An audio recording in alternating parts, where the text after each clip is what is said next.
देता है और कहता है कि जाओ अपने राजा को दे देना, वो समझ जाएंगे कि मैं क्या कहना चाहता हूं। वो मंत्री रास्ते में सोचते हुए आता है कि बड़ा विचित्र राजा है, मैंने तो रहने के लिए ठिकाना मांगा, रोजगार के लिए जगह मांगा, और ये राजा कटोरी में दूध दे देता है। मैं राजा को जवाब क्या दूंगा, अपने कबीलाई राजा को। वो धीरे धीरे सोचते हुए, मंथन करते हुए अपने राजा के पास पहुंचता है, और राजा जब अपने मंत्री से पूछता है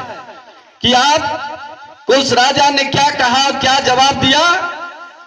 तो उस राजा ने कहा, उस मंत्री ने कहा, राजन क्षमा करें, उस राजा ने मुझे कुछ दिया तो नहीं, लेकिन एक कटोरी में एक दूध भरा हुआ कटोरी मुझको पकड़ा करके कहा जाओ अपने राजा को दे देना, वो समझ जाएंगे मैं क्या कहना चाहता हूं। वो राजा समझ जाता है और उसने एक चम्मच चीनी उठाया, उस दूध में डाल करके देने का काम किया, और पुनः कहा कि आप जाओ और उस राजा को यह दूध भेंट कर देना। जब वो मंत्री उस राजा के पास आया, फिर वह दूध वापस करने लगा, तो उसने पूछा कि आपके राजा ने क्या किया, तो उसने कहा कि हमारे राजा ने इस दूध में चीनी मिला करके हमको वापस कर दिया है आपके साथ। तो राजा ने कहा कि आपके नागरिकों को, आपके देश के व्यापारियों को, आपके नौजवानों को मैं अपने राज्य में रहने की अनुमति देता हूं, व्यवसाय करने की अनुमति देता हूं। कहने का मेरे आशा यह है कि कांग्रेस ने जिस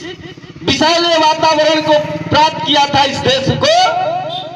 हमें और आपको मिलकर के एक साथ रह करके उस दूध और चीनी की तरह से मिठास को धारण करके इस देश की उन्नति में अपना योगदान करने का अधिकार दिया।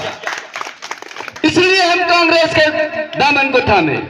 ऐ मेरे नौजवान साथियों, आज जरूरत है इस देश को रोजगार की, आज जरूरत है हमारे देश को शिक्षा की, आज जरूरत है हमारे देश के नौजवानों को रोजी रोटी की। कांग्रेस की नीति है और कांग्रेस के जननायक नेता, न्यायप्रिय योद्धा राहुल गांधी जी ने हम लोगों को संदेश दिया और कहा कि आप लोग गांव-गांव जाओ और हमारी नीतियों को प्रचारित करो। दुनिया का सबसे बड़ा